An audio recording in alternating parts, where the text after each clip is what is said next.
Today on Noble Legends podcast, I have Gatorade Player of the Year, Shay Montgomery, who was just started playing at University of South Carolina soccer this week. So welcome, Shay. Hi.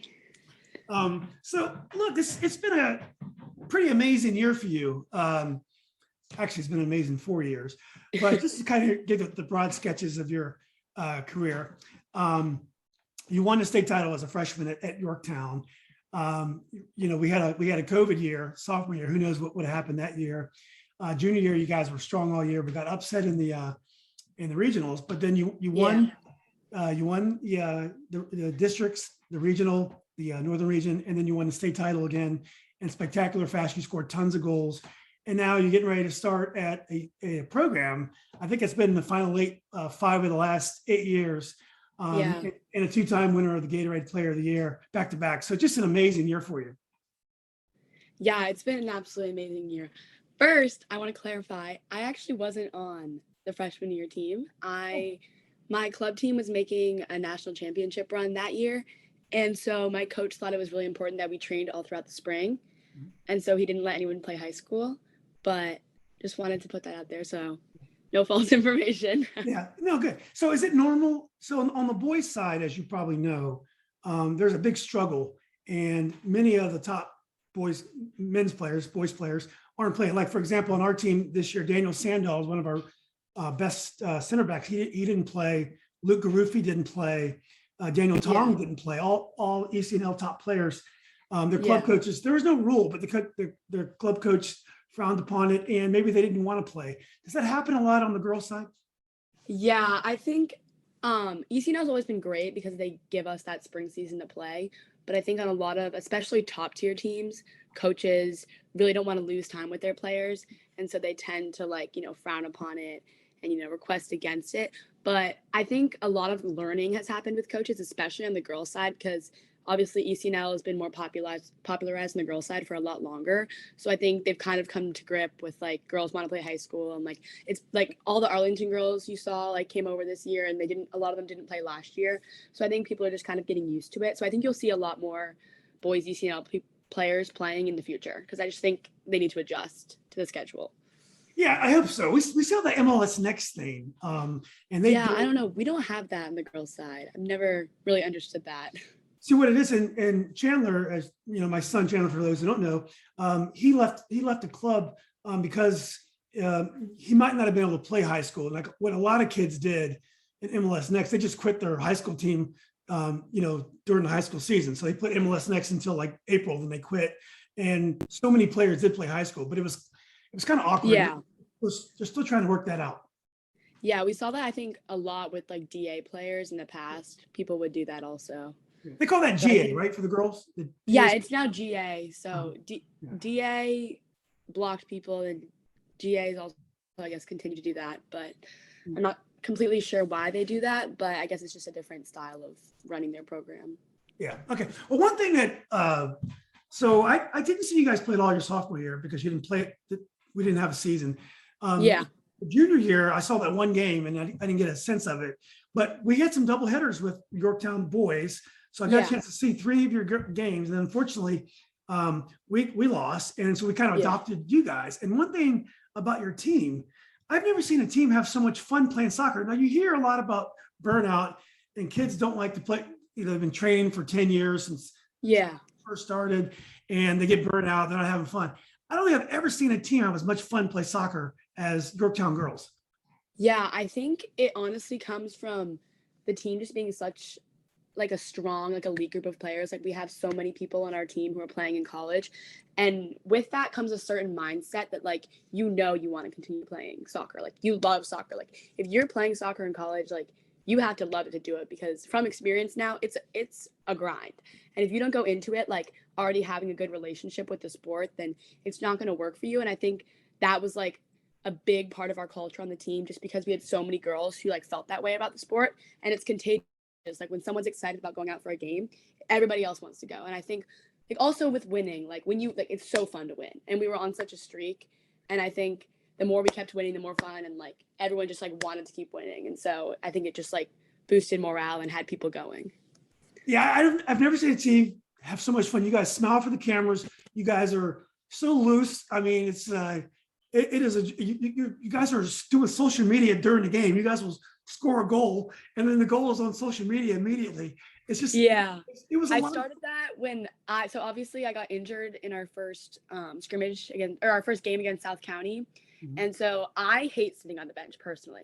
It drives me crazy. I cannot stand like sitting there and like watching everybody else play just because I like want to be out there. I'm also the type of person like I come on the bench and I'm like, okay, let's go, like back in the game. Like I just like to be out there, and like for me, like running the social media and like filming it during games and like getting people hyped up on the bench was like the only way to stay connected and to like not sit there and feel like quiet, and like a quiet bench is really depressing. And like we have like a really big part of our team is like being loud on the bench, like being supportive. And like I think a lot of that comes through like, oh, like maybe you're not in right now, but you can get the social media going and you can be hype and you can cheer us on. And I think it just it honestly like transferred to the field. Like when you have all that positive energy on the bench and like knowing like, oh, like this might be filmed and put online, like people get excited and people want to like make big plays and do things.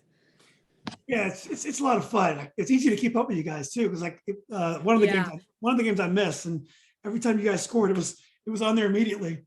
Yeah, it was really interesting. We had like a separate group of like story followers. We noticed because we like saw we had our 200 and some followers, and then we had like 500, 600 viewers on our story. It was just kind of cool. Like you knew people were watching. Well, did you feel sorry for Chandler in that he's been terrorized by my camera and social media for 10 years, and his teammates for 10 years. So now you guys had to put up with me and all. Oh no, we absolutely loved it. We were all like, when are the photos coming out? Like my dad took a lot of pictures of like me and my siblings during like our like travel soccer days, like when we were younger, like all the way up until like I was 8th or 9th grade, and like he still take pictures of my younger siblings. And I loved having all those memories and like looking back and seeing those pictures. And I just meant a lot that I could like continue having those, because I think for a while, like in like the COVID years, like there was like nothing, like there's no memory, like there's no nothing. And I just liked like the pictures. I thought they were really fun. Well, yeah, they're a lot of fun to do, and it's a big joke around Nova Soccer Source. What was I going to do when Yorktown got kicked out? Because I've been like last year we went all the way, and so I was updating all the games, and we have quite a following of high school age players in the area. So it was so much fun to kind of jump on your train, and especially I mean, I love our boys. We have a great team, amazing coach, but you guys are so flamboyant and like crazy, not crazy, but just you guys are kind of out there a little bit. So you make it a lot of fun to follow. One thing I wanted to ask is, I know you guys have players from at least Braddock Road, McLean, and Arlington. I'm sure more. Are there any cliques within the high school team with players from different clubs? No, I think Nora and I as captains made it like super. Like, we were one of our key points when we would talk was just eliminating cliques, and I think at the beginning of the season, we worked really hard on doing a lot of team bonding. We would have like some Fridays off from practice, or like after practice, we made t-shirts, we go out and get ice cream. We like do things as a group, fun activities, just like because we know like if like for instance my younger sister's a freshman, like it's hard being comfortable like with the girls that on the team that are older that she doesn't know. And like same with the sophomores, like we understood that like there had to be some kind of forced interaction like off the field to form those friendships. And it was perfect. Like we had so many like interclass friendships. Like my sister was really close friends with seniors and juniors and like the sophomores, and like we just like everyone got along really well. And it was almost like a giant friend group. Like we would go and do things together, and it was just no like tension or like uneasiness or like groups on the side. Like it really translated on the field too. You could see our chemistry, like just that work off the field, and like making sure everyone was like good with each other, and like if there were problems like talking about it. But like it was awesome. Like I loved it. I'm gonna really miss the team. Yeah, I am too. I'll go check them out next year, and definitely check out all the seniors, all the graduating players. It's easy to watch you guys online, so I'll definitely keep up with you guys. You guys are a special group. Another problem is you have a lot of teams that are represented on the high school team, but you also have a lot of star players. So is that ever a problem? I mean, you have a lot of players. I mean, you're Gatorade Player of the Year. Amanada, did I pronounce that right? Yeah. Amanada was a regional player of the year and an amazing player. I mean, you got stars everywhere. Is there ever a problem with too many star players? I think on like most teams, you would have people like bumping heads, like especially because with being a star player, a lot of times there's like an ego and like things like that, and just like a level of confidence, like thinking that you're better than each other and like fighting for that like top spot. But the thing about this group is I've never met a more humble group of people. Like there's so many like college athletes on this team, and not one of them like walks around like acting like they're like hot stuff and they're better than everybody else. Like everyone's always working hard, like trying to do the best for the team. So I think like that's the biggest part, because I think if we had people who, like slacked off and thought they were better and didn't want to work, like there would be problems. But I think just because everyone treats everyone the same and acts the same and works the same, that like we don't see those issues. Because at first, like going into the season, I was worried. I was like, we have so many like stars like on this team, and I was worried that like people were gonna fight over like the spotlight and stuff like that. But everyone came out and was just like hard work and humble, and I just was like amazed. Like it just went so smoothly. Well, I have to say that you guys are very humble, except for on social media. Sometimes you guys, you guys are a little brash on social media, but you're Yeah. definitely a bunch of great girls on the field. Women now for some of you. But anyway, so the season. So South County, I believe, won the state title last year, Yes. and then we lost to them in the first opening game this year. Yeah. I didn't get a chance to see the state semifinal. Yeah. Yeah. What were they like? And were you guys worried about South County? So we didn't play South County in the semis. We played Battlefield. Oh, you're right. It was in the state quarters. We played Battlefield, but we were worried about playing South County in the finals. But Battlefield was a really intense game. They had a bunch of really technical players and like girls who we knew from like the travel soccer circuit that were like really technical and like really well like organized. They were really well organized, and I think the biggest part was just effort based. Like if we went out there and didn't try and like thought we were like hot stuff and that we were gonna beat them, we were gonna get beat. But we went out there like with the right mindset. I think that was really key in those last two games, was going out there with the right mindset, like wanting it more. Because talking to South County players, like that's what their biggest regret was. Going out like not wanting it more. And like there has to be a certain point where you put aside like everything that happened in the season. You can't take any of that, and you have to go in like it's a new game. Like you have to focus on just working hard and doing what we know how to do. And I think if we had gone out and like not played our game and not worked hard, they would have beaten us. Like they were a really good side. Like they were physical, they won balls, they had a lot of ball winners, and they knew how to play their game. It was clear. Like they had a game plan and they stuck to it. And I think the matter of the fact is we just went out and wanted it more and just converted. And I think that was it.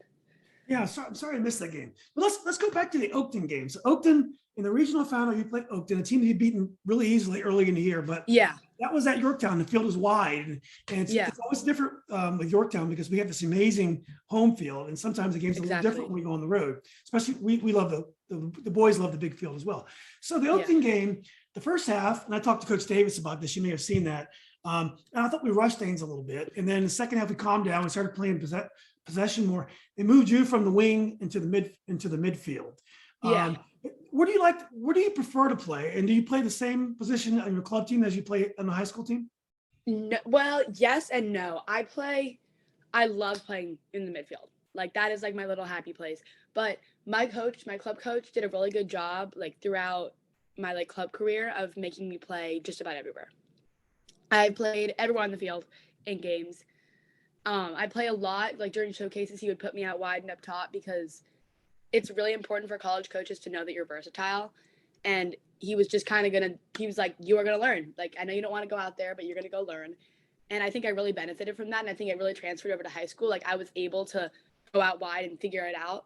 And like, I was totally fine playing out there. And I think there's a lot of games where I benefited from being out of like the crowded middle and like finding some space. But there were also games where I think it was good when I went inside. It was honestly all about just finding space. And I think that Han did a really good job of figuring out like where I fit best in each game and going off by that.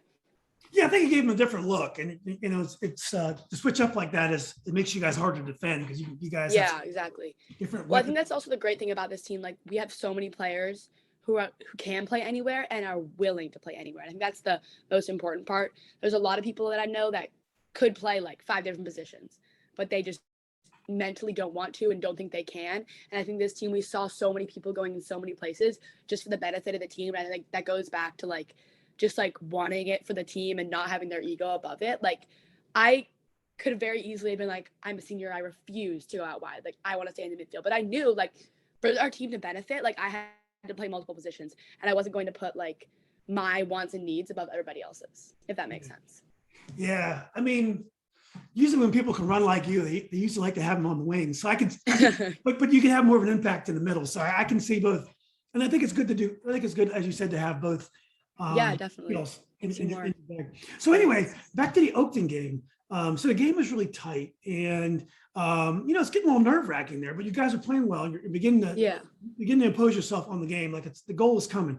Then you scored that amazing goal in the last maybe 23 minutes. How'd that feel? Yeah. Was it like a big relief to get that one? Oh my gosh, yes. Because we had been, like you were saying, like we had been like in their half, like coming for the goal. I think we had like hit the crossbar at the post. Like the keeper had made some really good saves. Like, and I knew like in the back of my head, I was like if it's gonna happen, it's gonna have to be now. Like we are on such the front foot. Like, and so when it happened, I was just so relieved. I was so happy. But I knew like I looked at the clock immediately and I was like, we have a lot of time. Like that is not ideal. I think it was really important from that moment just to like honestly forget about the goal and focus on like how we can defend, how we can recover, and how we can finish the game out with the win. Yeah. Yeah, it was great. We were so excited to witness that. And so, plus, I think you guys, even if you would have lost that game, your season would have gone on. But I mean, you might as well win regional, along the way. Yeah. So, look, I want to get to South Carolina, but let's just go back briefly on some of your how you got started playing soccer. I think I talked to your father, Craig, great guy. I think he played. He comes from a soccer family. Is that correct? Yeah. He played just about every sport in the book. Like in that time, obviously you could get away with playing 3 different sports in a year. Like he played football, he ran track, played baseball, played soccer.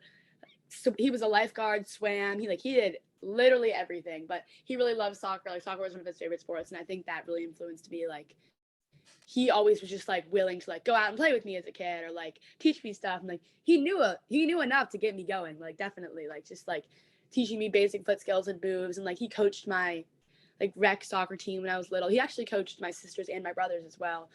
And my mom was also, she never played soccer. She like did a lot of tennis and track. So like she was always though like our biggest supporter. Like it's so funny watching my mom's like soccer knowledge like progress over the years. Like obviously when I started, I had to be like, Mom, like that's not what offsides is. Like don't understand. Like, and I would get so upset. Like 12-year-old me was like wrapped up that she didn't get it. But she'd always like mess around and like try to juggle with us in the backyard or like show us her fancy feet. Like it was so funny. And now you'll like hear on the sidelines like yelling at the ref about offsides, and it's just really cool to like see her like because both my siblings also play travel soccer like competitively, so it's really cool to like just like see my whole family get into it. Yeah, I forgot what's your sister's name again? She's a really good player. She's a freshman. What? Yeah, her name's Reese. She's a freshman. Yeah, she's going to be really good as well. Yeah, I'm excited to see her go through it. Yeah. So were you good right away? So when your father was coaching you in house, were you good right away and the star of the team? I don't like to say it. Like I don't be like, oh, like I was always good at soccer, but I always loved soccer. Like you would like there's the funniest videos like on my old phones and like iPads of like me doing like weird things in my backyard, like making like makeshift obstacle courses and like trying to shoot at my fence and like all these funny pictures of me. Like I was definitely not a flower picker. I was always like out there like fighting, and I played on like various like boys indoor soccer teams, and like just like I was always doing something random with soccer, and I always knew like it was like if someone was to ask like 3rd grade me like what's your favorite sport? Soccer. Who are you gonna do? Pro soccer player. Like I'm gonna go on the national team. Like younger me, like it was everything to me. Like I was obsessed. Like so many t-shirts. Like it was just like I always knew like I loved soccer. Yeah. Who were your heroes? And are most of your heroes female players or male players? I would say it depends. So my dad lived in Chelsea. He lived abroad for a little while. So we would watch Premier League. And at that age, like it was like Drogba and like the team was amazing. Like I remember like watching the Champions League final with my dad, and I was like going crazy. And I was just so excited, like celebrating with them. It was amazing. No, but I definitely like that whole Chelsea team. And like the women's national team, of course, was also on their upcoming. So like I would sit there like when World Cups and stuff like that and the Olympics and just like stare at like Alex Morgan and like Tobin Heath and be like, wow, like I like loved Tobin Heath. I was like, she is who I want to be, like her fancy feet, like stuff like that. And also just like coaches, like I was really responding. I had a trainer who played in college and I think professionally for a little while, um, who got coached me, and such a strong female role model for me. Like she pushed me so hard, and I was like, I want to say like fifth and sixth grade, maybe fourth, fifth, sixth grade. She just like was like really emphasized like hard work and like just like the simple things like your first touch and like awareness and like really like things at that age you weren't really focusing on that just became so like important to me, like just like through her, and like I really looked up to her and like the things that she liked like I wanted to do. And I think that really had a huge impact on like my like goals as a player. Yeah, well, that's great. Well, so let's talk a little bit about your club career. You play at Braddock Road for folks not in the area. It's like 10, 15 miles away from where we are at Arlington. So, so obviously you found something about that club that fit you, or at least Yeah, so I started playing at Arlington when I was like a little kid up until sixth grade. And in sixth grade, I don't know if some people might not know, but the age group change happened. And my team, I was an 03 on a team of majority 04s in Arlington. And I was like, uh-oh, like I just lost all my friends. They're on a different team. And I was like, at that point, I really knew, like I'd been playing ODP and I was like, I want to play college soccer. Like I was like, Dad, I want to play college soccer. He was like, well, you need to be on a team that sets you up for success. And we had lost in state cups. And like every single game, like we would win every game, but we would lose to Braddock Road every single time. They were ruthless. They would beat the crap out of us every time. And I hate losing. And I would just cry every time I lost. I would cry. And my dad would get so mad. But I was like, I want to go to that team. Like, I want to be a winner. Like, I want to be on the team that'll set me up for success. Like, I want to win a state cup. And the coach I had gotten to know, and he was absolutely crazy. At the time, he was like 20. What's his name? What's your Michael Welsh. He's like at the time he was like 20. He's from Scotland. He played college soccer at Rhode Island. He's absolutely crazy. Craziest man I've ever met, but like favorite coach of all time. So I went there and I played at Braddock Road all the way up until last year because he had to switch clubs for healthcare. So I finished out with Braddock Road for a year and then followed him to his new club out in Haymarket, VDA. I don't know if you know it. Of course. Yeah, it's another ECNL club, but it was just so important to me that I trained with him before college. But he has had by far the biggest impact on my soccer career, like with just like absolutely everything. He's like I give so much credit to him as like the player I am today because he's been my coach. He had coached that team that I was on from most people who started there at 08 or 09 all the way up until we graduated. Like not only was he like a mentor, he also grew up along with us. Like we would like watch him, like we watched him get married, like we watched him do all these like buy his first house, like all these things. Like it was really cool. It was like a really special relationship. And I think a lot of people would take that for granted, but like I know like how much of an impact that had on my career. And like he texted me yesterday, like congratulations, and like how's South Carolina, like I keep up with him, like he keeps up with me. Like it's just really important that like I went to that team, and because he knew so much. Is the level of play of your club team higher than your high school team? Now, in boys teams, it always is. But I mean, your level of your high school team is so high that I'm sure you guys could compete in club tournaments as well. Yeah, I think our like game by game club is more competitive, but like our high school team was very like competitive, like in practice. Like I would say players are comparable, but just like the atmosphere of club, especially like from like my like freshman, like 8th grade freshman sophomore year, was the most intense soccer time of my life. Like this past year was intense also, but as a senior year, like there's less stress. Like I was already committed, but club, like so much traveling, like we would play like I want to say like 20, 25 games in a season, like tournaments and like showcases. I miss so much school. My teachers would get so mad. I'd be like every Friday, I'd be like, I'm going to South Carolina, going to North Carolina, like I'm playing in a tournament, playing in a game. Like I think that there's just a certain level of intensity because there's honestly no restrictions on how many. Like I had three practices a week, and then a Saturday practice, and then 2 games, and then there's just like a lot. It really gets you in a different kind of shape. Are the girls, and I guess you guys are 03, so women now, are they as joyous as your high school team? I mean, do you guys have as much fun on your club team? Definitely. That team, that Braddock Road team that I was on for those like 6 years are some of like my best friends, just because you spend a crazy amount of time with them. And there's just so many good memories of like bus trips together and plane rides and like, messing around on showcases in the hotel room and stuff like that. And I think it was such like a family is the best way to say it. Just like there was no cliques there either. Like everyone just had the same goal. Like we wanted to win, like all these things. And we were a really successful team. And I think that made it just as like powerful as this high school team I was on. That's why I knew this year was going to be special on this high school team, because it gave me, like, it felt like deja vu from that club team. And when I stepped on the field, I was like, this is the right group of people. Like, these are the type of people that are good enough to bring something big. Yeah.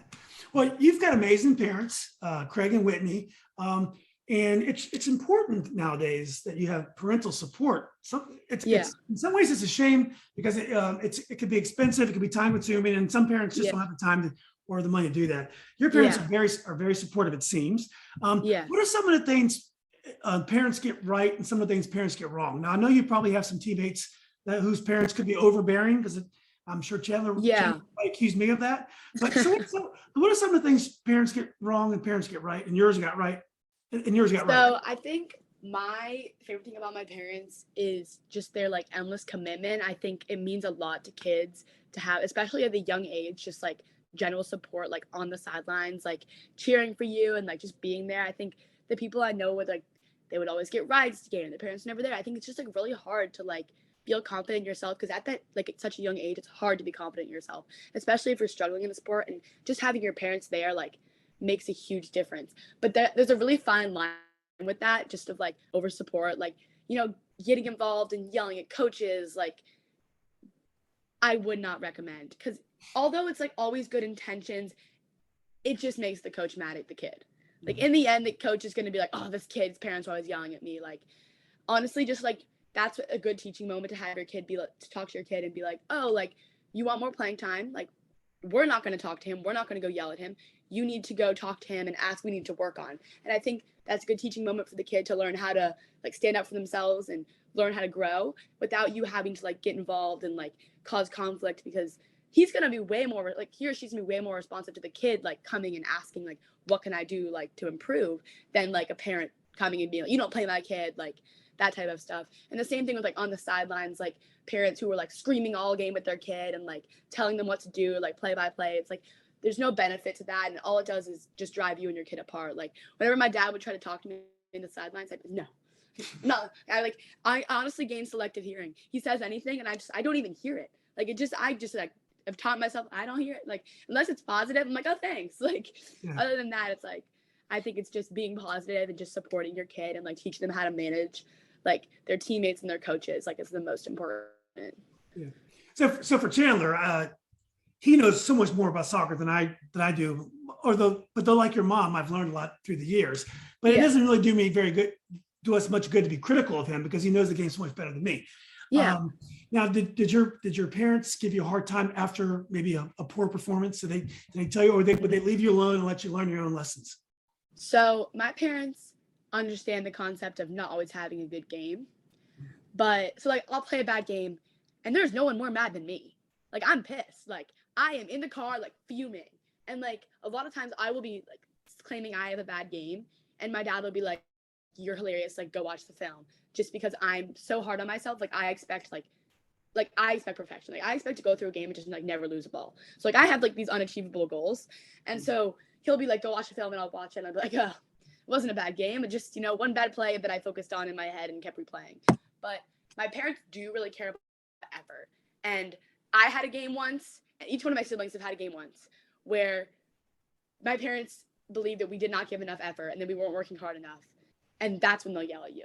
Like I remember sitting terrified. I was absolutely terrified sitting in the car because I knew I'd messed up, and he was so mad. He was like, you cannot just let your team, like it was all about like working hard for your team, like stuff like that. And so like each one of us have had our one moment of never again, never happens twice, not after that yelling. But I think it's just they really emphasized hard work. Like they're like, you're gonna make mistakes, you're gonna have bad games, but you always have to work hard and you can't give up. And like they don't care if I like make a bad pass or mess up. They just want me to continue to work hard, not like mope on the field or put my head down and like be a bad teammate.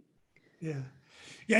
When I used to yell, when Chandler was a U10, U11, then I realized if you yell at your kid, everyone's like, God, that Chandler's playing bad. So I'd stop yelling. But like there was a game against Langley this year. Langley, they ended up winning state, good team. And he lost a couple goals early. So I just said to him, because I always sat on the visitor side because it's real close to the field, so you can take good pictures. So I would just say, relax, bro, you're good.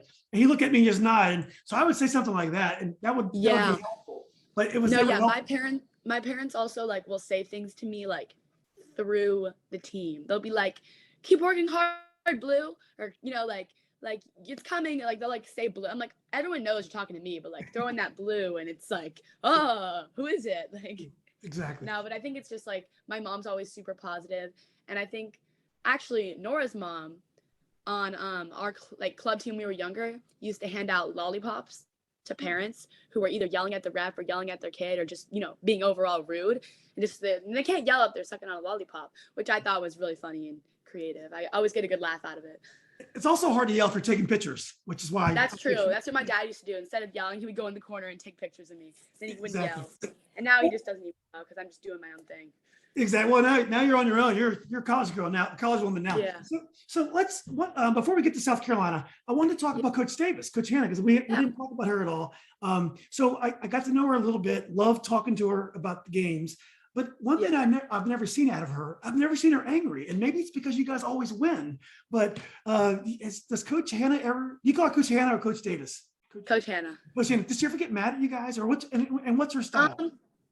She's never really gotten mad at us. I think similarly to like how my parents are, she gets mad about lack of effort, and I saw it a couple times last year where people weren't being committed or weren't working hard enough, like in practices, and people were slacking, where she would like get on us and would say something. But this team just like never stopped. Like everyone was always like in it to win it, like focused, going hard. She does get mad at the refs though. That because she's very protective over us, and like especially in games, some of those games where it was just really dangerous, like just blatantly dangerous, she would get mad. But like that's pretty much it. Or just like just the refs and like effort. Like if you make a bad pass, you make a bad pass. It's more like, oh, you made a bad pass and then you did nothing and left your teammate to get scored on type of thing. Yeah. Oh, great. Well, she's a great woman. I'm very happy for her, and she's earned it. And she's earned the right to coach a great team like you guys. So you're going to the University of South Carolina. Now you've had a really busy few weeks. You win the state title, and then I was talking to your mother, or we were texting, and I knew that she was with you. You're at the beach, and then you're going to move in. Then you came back for graduation, and then you miss beach week with your classmates because they're there now, and then you're in school and you're already training for the season. So it's been crazy. So what's going on now? My day in the life is absolutely insane. Like I was saying before, like I knew college was going to be hard and intense, but like this has been like, I have never been so sore in my entire life. I'm telling you, it is craziness. Mondays, Wednesdays, and Fridays, I get up at 5:25 in the morning, and I eat breakfast, and I get to the locker room at around 6 to 6:15ish, depending on how it goes. Then we get ready, 6:45ish. We go and we roll out. The team rolls out, and we walk down to the fields at 7. We do a warm up, and then we run. And then after the running is intense, definitely. Then after running, we usually do like possession, or we play 11v11 on today, and then we play a game or some kind of technical work. And then on Tuesdays and Thursdays, we have a little later. We get up at 7. We lift at 8 a.m. from 8 to 9:15, and then after both those things, we usually have like I'm doing rehab for my ankles right now, just because I have quote unquote weak ankles. So I'm trying to get ahead of it and just do some strengthening stuff. And then we take ice baths. And we come back here, we eat, and then we have mandatory study hall from 1:30 to 3:30. And then after that, eat dinner, stretch, hang out with my friends, dinner or whatever, and then go to bed and do it again. So it's been a very like lack of sleep, a lot of running, and a lot of lifting weights this week. It's been really intense. You feel like your summer's been taken away from you? No, I mean, I at first, like when I initially was like thinking about like, oh, I'm missing beach week, like that sucks. But then I realized like here, like I wouldn't want to come in August. That would be shocking.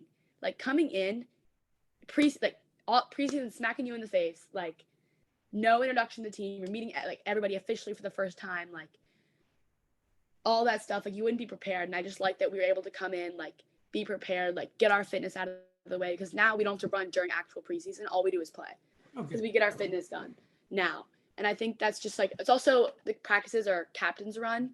Like we have our fitness trainer and our strength trainers that we work with, but the official head and assistant coaches aren't running the practices. So it's a good time to like get to know the players, like get to know the style of play, like get comfortable before there's a coach and they're like yelling at you. And I think it's just been like really nice to like bond with my class and bond with the team in general. And like we have fun, like we have a pool and like we're hanging out. We're going to the lake as a team on Sunday and for people's birthdays. So I just think like I'm having a summer. It's just like a different kind of summer. Yeah. Well, since you're already scrimmaging, does the level seem really high? I mean, we scrimmaged for 30 minutes today, and it first of all, it was very hot. Second of all, it's just the speed of play is insane. Like I know everyone's like, oh, like you go to college, speed of play. But then I was like, okay, speed of like today I was like it sets in like when you're actually living through it. Like everyone's there to compete, like everyone has been there, like it's just a lot going on. And like they're really great with like helping you and like telling you where to be and like communicating, but like it's very intimidating stepping on the field. Well, you're playing for two legendary coaches, which it's interesting. It's I think it's Shelly Smith and Jamie Smith, right? And they're married. Yes. And they're married, and you have a head coach and an associate coach, and they've been there since 1995. They've won lots of SEC titles, and like I said earlier, you've been to the Final Eight. I think 5 out of the last 8 years, including last season. What was it about South Carolina that attracted you? And was it because of the coaches? I'm sure it's definitely one of the reasons. Yes, the coaches were definitely a big part. I mean, I thought about a lot of things. COVID made my recruiting process super difficult with like visits.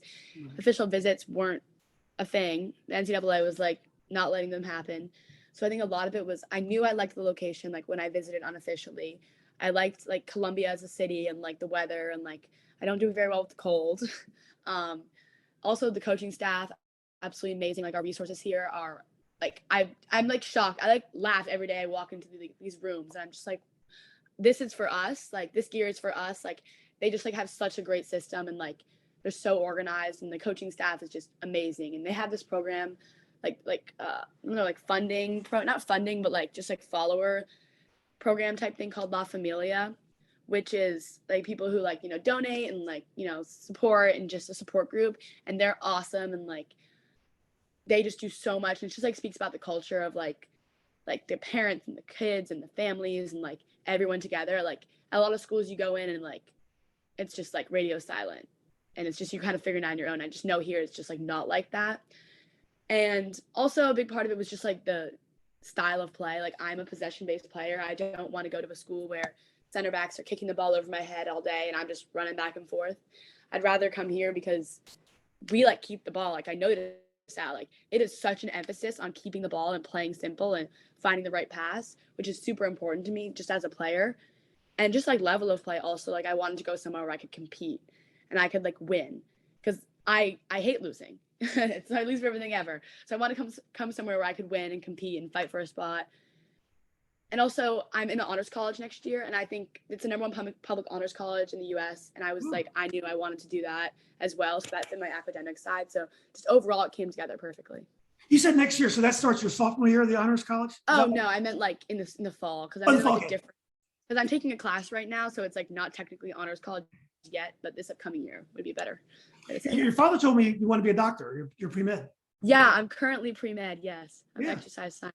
So for my internship at the end of senior year, I worked at a Nova, which was exhausting. I would like come home and then take a nap before the game because I was like exhausted. I was up so early, but it was super cool. Yeah. Well, look, this is great. I'm so glad you found time for me. I know you've had a crazy week, crazy couple weeks. It's been great getting to know you and also your parents. I'm really looking forward to following your games. That's what's so great about college. It's all online now. Yeah, it's all online. I know, it's awesome. I love it. Yeah. Are you going to be going to UVA to visit? So there's Chandler, Rick, Nate, there's Emma, there's Tess. I think there's 6. I think there's one more. Yeah, there's one more. There's one more on the girls There's side. a lot just of Yorktown kids in general, and yeah, definitely. I'm Yeah. hoping in the spring I'll have more free time to like go see people. Yeah, Which will be fun. exactly.